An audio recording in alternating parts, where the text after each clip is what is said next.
Welcome to the Slop Temple. We pray this video helps. In this video, I will show how to make elderberry sea moss gel. First, thoroughly rinse 1 cup of dried sea moss under cold, running water to remove any debris. Next, place the clean sea moss into a large bowl and add 4 cups of filtered water.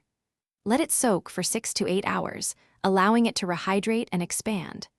Don't forget to add 1/4 cup of dried elderberries to the soaking water for flavor and benefits. Once your sea moss and elderberries have soaked sufficiently, it's time to blend.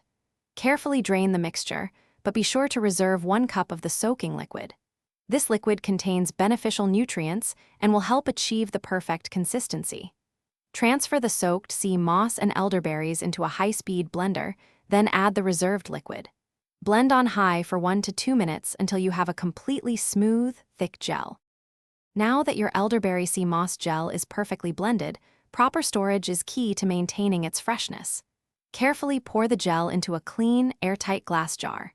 This helps prevent contamination and keeps it fresh longer. Store the jar in your refrigerator, where it will remain good for up to 2 to 3 weeks. You can enjoy 1 to 2 tablespoons daily, adding it to your favorite smoothies or consuming it directly for a nutrient boost. Incorporating elderberry sea moss gel into your routine offers numerous benefits.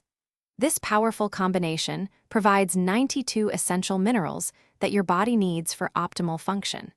It's known to support a healthy immune system and promote excellent digestive health, contributing to overall well-being. For those looking to simplify their healthy eating, check the description below for a link to leak-proof meal prep containers and other great deals. Enjoy your homemade elderberry sea moss gel. Thanks for watching. Consider subscribing if we helped you.